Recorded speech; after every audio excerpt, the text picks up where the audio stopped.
cutie patootie math angel. A warm welcome back, and thanks for joining me today. I hope that you're doing well, and welcome to you. If you are new around here, this is Decaf-Math, ASMR, and I'd love it if you joined us here in our little math nook by subscribing to this channel. No pressure, of course. So today I will be talking about how to convert mixed fractions, mixed numbers or mixed fractions to improper fractions. Improper fractions. They are improper and the naughty fractions on the naughty nice list. And I'll talk about what these terms mean here in a minute, okay? So we'll start with the how to convert them. They just have a fun, simple little doop doop kind of pattern. Doop, doop. So it's just a little bit of multiplication, a little bit of addition, and that's it. So it doesn't really matter whether or not you're into the actual math. I figured that this might make for a nice little diversion if you need one, or just a little distraction if you're having a hard time falling asleep. I just wanted to hang out together for a little bit and share this cute little doop doop pattern, doop doop doop doop doop doop, and so you can play along with that if you want to. And then of course afterwards I will do a little bit of intuition building, because that's what we always do around here.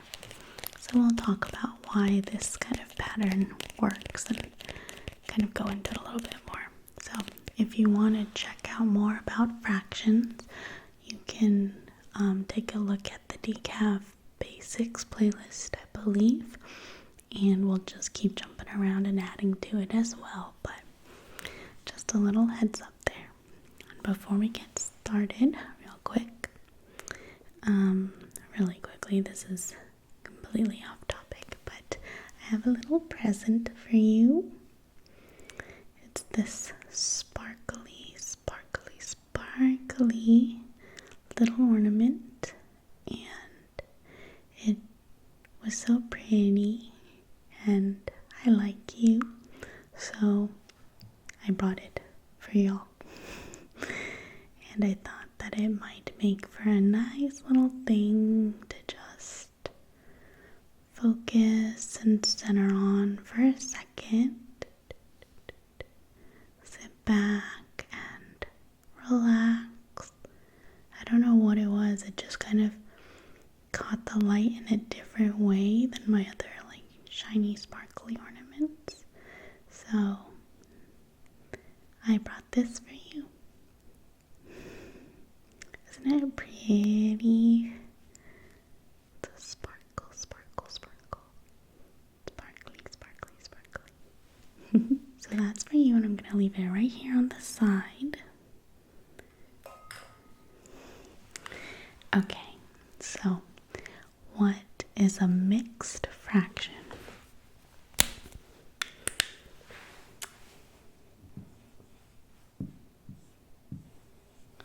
Let's say we have something like this.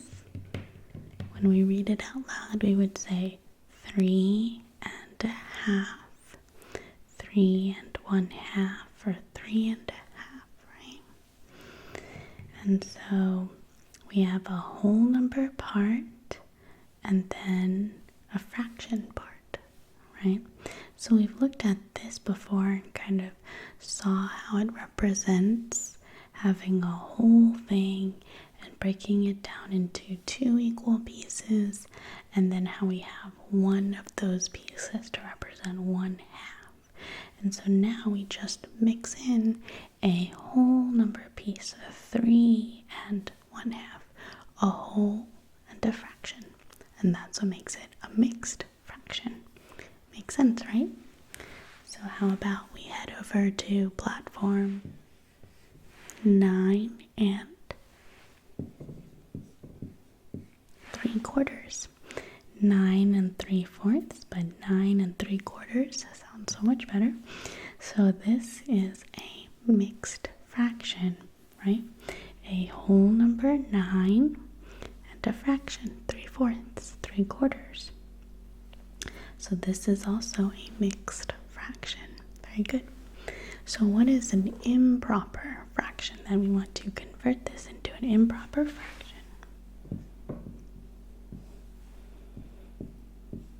And what that means is we want them to just be a top over a bottom. Top over a bottom without this whole number part. So we just want a numerator and a denominator. Okay? And so one of the reasons why we would want to do this is we've talked about multiplying fractions before and how if you have a top and a bottom times a top and a bottom, you just multiply across and you multiply across the top and across the bottom for multiplication only, right? Not addition. But for multiplication you would do that, but you can only do that if you have this form, top and bottom. So for instance, if I were to multiply these two together, it is absolutely not. 3 times 9 is 27, and then 1/2 times 3/4, and then smushing them together. You cannot do that. If you were to mess around with this a little bit, I suppose you can use a little bit of algebra work and split this into 3 plus 1/2 and do some wonky stuff there, but either way, it's definitely not just multiplying this and multiplying that, even though it seems like it would make sense. Instead, it's just much easier to convert this into an improper fraction and this into an improper fraction and then multiply as we know. So either multiplying across or using little tricks like cross canceling and then getting another fraction and then converting that back into a mixed number. Okay, if we need one. But so that's one reason why we would want to know how to do this, but it's just good to know. So our goal is then to have a top and a bottom. So the how-to rule is basically that the bottom number is just going to be the same as the bottom of the fraction part of our mixed numbers. So for this one, it's going to be 2. For this one, it's going to be 4. Simple enough, right? We just take the bottom fraction, put it in the bottom of our improper fraction, and now the top is this cute pattern, okay? Times and plus, times and plus. And if you were fancy, you can say multiply and add. So 2 times 3 is, you didn't think I was going to do that for you, did you? 6. And then plus 1 is 7. 2 times 3 is 6 plus 1 times and plus times and plus. So 7 over 2 is equivalent to 3 and 1/2. 3 and 1/2. Okay? Okay, so same thing here. 9 and 3/4. So the bottom is a 4 times 4 times 9 is 36. Good.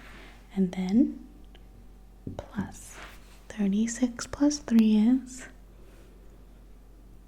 39. Good. 36, 37, 38, 39. Good. So 39 fourths or 39 quarters is equivalent to 9 and 3/4 or 9 and 3/4. So you can see here that we have these improper fractions and they are equivalent to these mixed fractions. So what make them improper, by the way? Why are these naughty fractions? It's because the top number is larger than the bottom. The 7 is bigger than the 2. It makes it kind of lopsided here. 39 is bigger than 4. And we'll talk about that when we do the intuition building here in a second, okay? I just wanted to point that out. The top is larger than the bottom. That's what makes this improper. And so let's do a couple more just to do this times and plus pattern. Okay, but I think you got it. Yeah? Okay.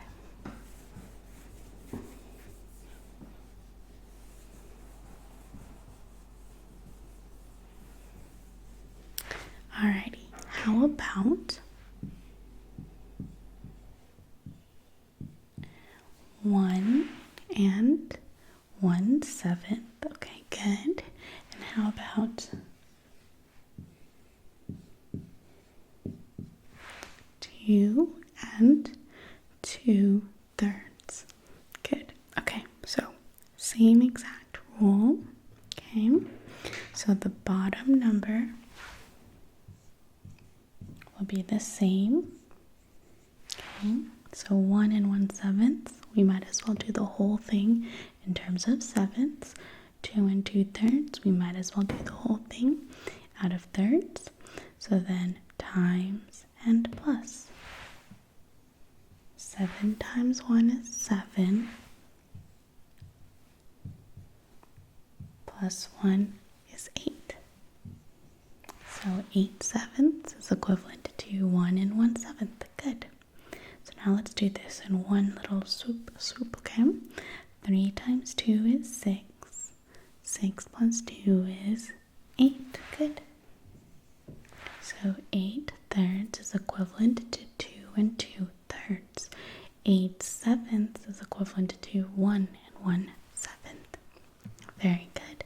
And note that these are also both improper. The top number is bigger than the bottom. 8 is bigger than 3. 8 is bigger than 7. And that's okay. Okay? Good. So what are we doing? Why can we do this times and plus? Times and plus. This is very, very interesting.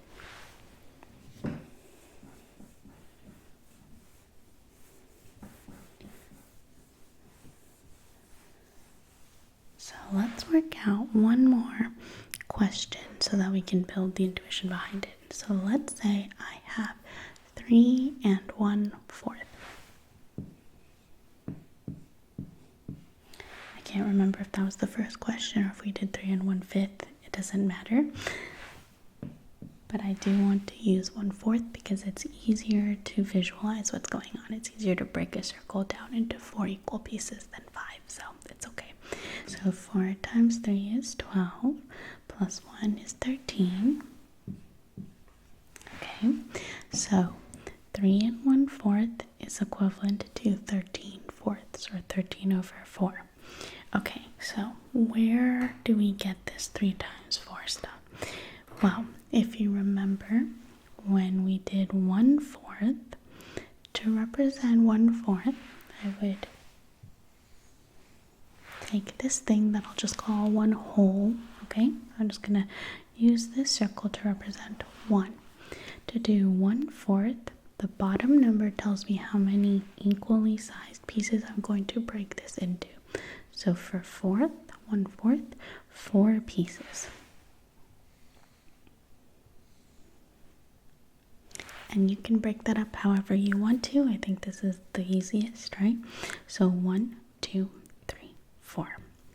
Now the top part tells me how many of those 1/4 pieces. So each of these pieces is 1/4 of the circle. The top tells me how many of those I actually have. So in this case, I have 1.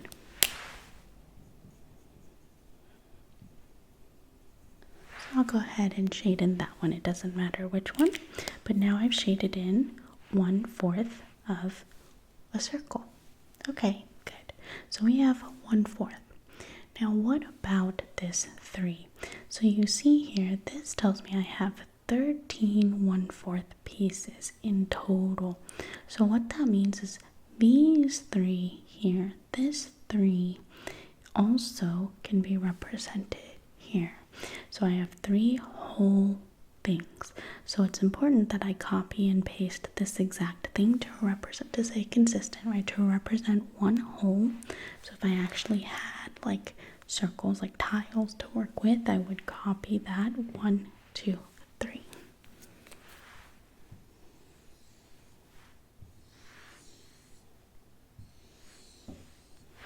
I did my best there. They're not exactly the same, but you want to keep them the same size so that you are clear with the fact that we're just representing this with the diagram, and we're doing 1.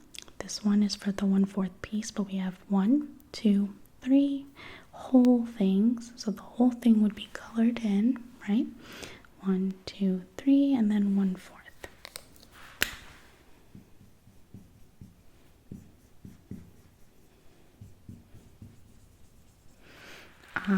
Okay, so now we have the whole thing colored in, 1, 2, 3 full circles and 1/4 of a circle. Now, if we want to have it in terms of just these 1/4 slices, then I need to know how many of these exact little pieces are inside of this. So I may as well divide each of these circles also into these 4th pieces, right? So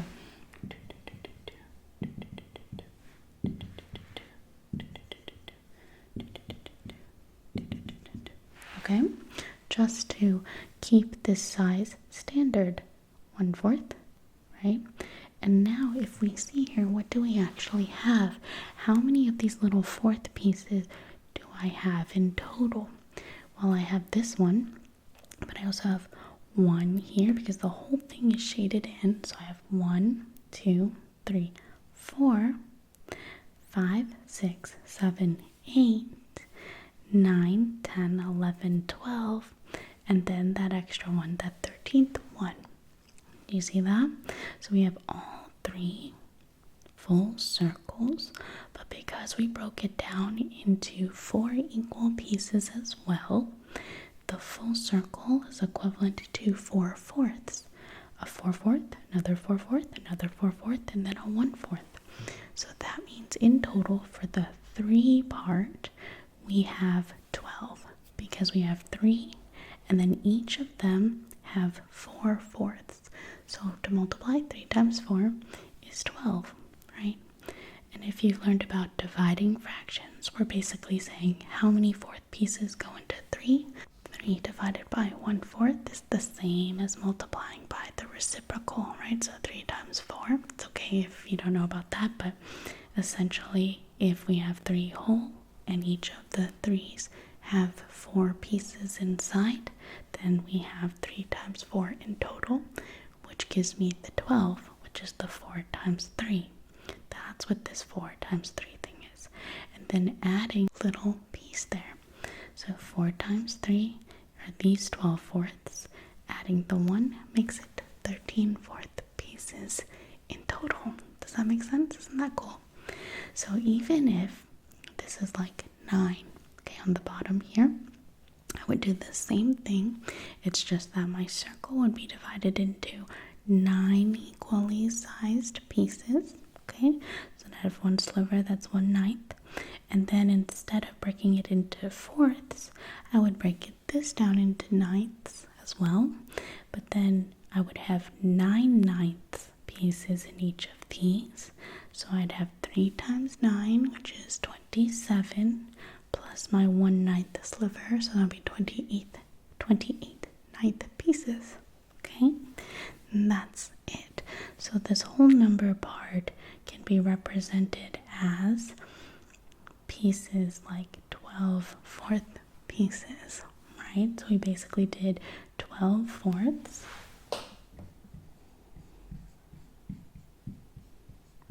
plus 1 more 4th. And with fraction addition, if we have a common denominator, we just keep that, and we do 12 plus 1. So that's really what we're doing thing, but turns out it looks very nice to do times and plus, times and plus. And so of course going the other way, it's very similar to go from here to here, kind of undoing that. You're looking for 13 divided by 4. And so you want to know how many times does 4 go into 13 without exceeding it. So that would be 3 times, because 4 times 4 would be 16, which is too big. So we would say 3 whole times, and then that would have a remainder of 1, because 3 times 4 is 12, which has a remainder of 1. So that last one would be my 1/4 piece. And so we'll do an actual, probably a full worksheet for going the other way, but I thought I would just kind of mention it. And I hope that this was kind of interesting. If you are asleep by now, I'm wishing you sweet, sweet mathy dreams.